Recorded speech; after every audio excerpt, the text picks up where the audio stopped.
You look like Cyborg. We back, man. Yo, this one, man. This report right here, man. I'm not delighted to have to share this news at all, bro.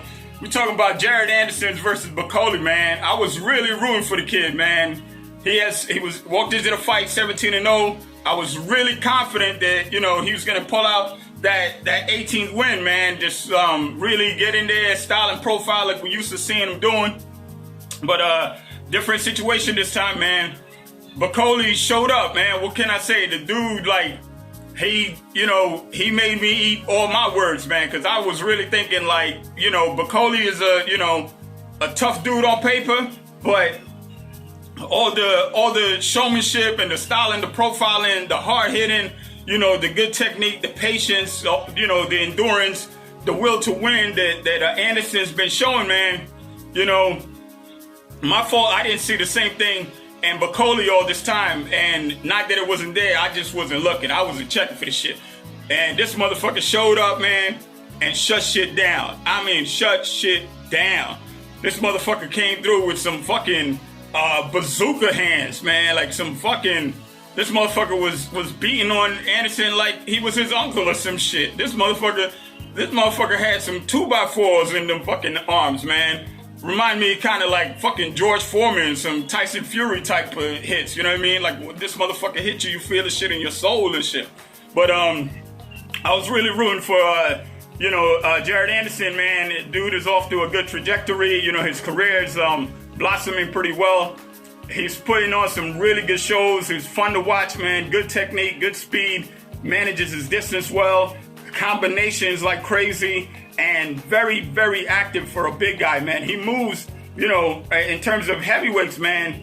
Heavyweights sometimes they can be real flat-footed, man. They really rely on that shoulder power and those legs to beat you down.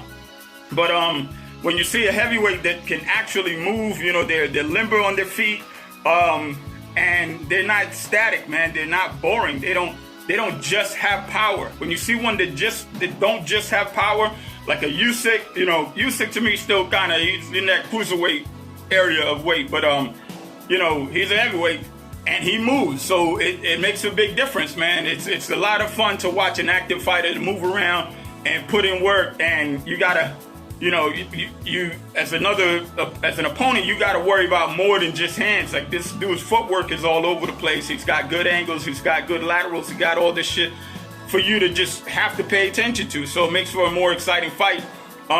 Creates a lot more opportunities for like beautiful shots, to just pop up here and there throughout the course of the fight.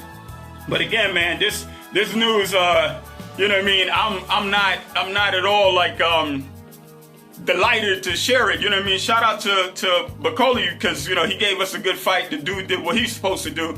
It's just that myself and damn near everybody else who took a vote on this shit had Anderson cleaning this motherfucker up. So it goes to show, man, in boxing, you know what you know based on the bullshit you've seen so far.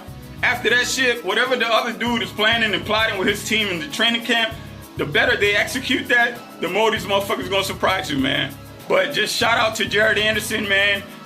This ain't nothing to feel bad about though, really, because you got beat by a guy that's fucking good. This ain't no chump. You didn't lay down and take the beating. They had to stop the fight to get this shit over because Anderson, in my opinion, he had lost the fight fucking 2-3 knockdowns before they stopped the fight. But what I love about the motherfucker is that he got the fucking will of a fucking lion, and the motherfucker said, "You're gonna have to kill me." I didn't know if he said all that consciously, but the motherfucker did basically say, "Hey man, kill me, motherfucker, if you want this fucking title." And Bakole said, "Shit, I'm willing to do this shit. You keep on standing the fuck up, motherfucker. It's gonna go down." But the referee, thank goodness for the referee to have fucking common sense. And also big up to the referee for not stopping this shit too fast. You know what I mean? There's some referees, I ain't gonna say no names, them motherfuckers they be in there acting like they got hit. So they be stopping the fight like as soon as the motherfucker eyes go, So shout out to the referee, man, for not letting this dude's championship, just his title, slip away without giving him all the chances without necessarily compromising his health. The referee did a good job. A lot of times the referees, they can make or break the fight. This referee gave Anderson every opportunity to kind of come back if there was any possibility. The dude he was fighting was just the man for the night. He was just built right. He came in with the right plan, and he saw opportunities where they actually existed, and he took advantage of them. But again, Anderson ain't got shit to be, ashamed about, because, bro, you fought like you're supposed to. And a lot of people, a lot of boxers, when they're having a lot of success, and you put them motherfuckers in the trenches with somebody that's actually in the process of whooping their ass, you know what I mean? Somebody that's doing it. You see what the boxer's really made out of, man. And you get a motherfucker like that do what Anderson do, bro, on the next fight, people gonna watch that fight. You know why? Because this motherfucker didn't give up. He got beat out of his title. And that's how you're supposed to do it, you know what I mean? And yeah, again, shout out to the referee for not intervening unnecessarily and not letting the shit go too far in the end either. You know what I mean? The referee was very generous and making sure he gave the fighter every opportunity to defend his belt. But he, in the end, did his job and made sure he didn't cross the line of losing sight of his function as a protector of the safety of the fighters. You know what I mean? So shout out to everybody that was involved. You know what I mean? Anderson, bro, he came in, he gave us the looks that we were looking for. The problem is, those shits was not being applied to people he usually put them on. Anybody else, this would have been an entertaining fight leaning in the direction of Anderson pretty easily. But Bakole came in there with some this motherfucker looked like a Teflon Don up in that motherfucker. This motherfucker couldn't, everything Anderson hit him with just looked like, hey man, stop playing with your uncle. Stop playing with your uncle. I'm gonna put these hands on you. All right, motherfucker, if I get up off this couch, I'm gonna whoop your ass. And well, goddamn it, he did that shit to Anderson. And the shit broke my motherfucking heart because I was rooting for Anderson. And I'm still an Anderson fan, you know what I mean? So, shit, you ain't losing no fans. If anything, people say, yo, this motherfucker's willing to die in the ring. Shit, we with you even fucking more, man. Shout out to Bakole. Keep doing what you doing because I want to see your dangerous ass whoop some more ass. And I definitely want to see Anderson come back and see how he tackled this adversity that he's facing. You know what I mean?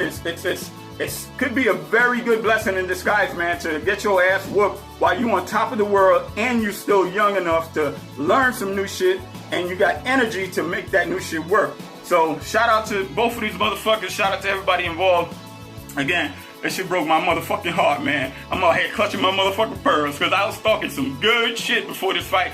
Anderson's gonna do this, gonna do that. Well, goddamn it, I don't know everything either. And I found out for sure that I don't know everything when Bakole laid the motherfucking smack down on Anderson. So down goes Anderson. My motherfucking heart's broken. Fuck all y'all and good night. I'll catch you next time. Peace.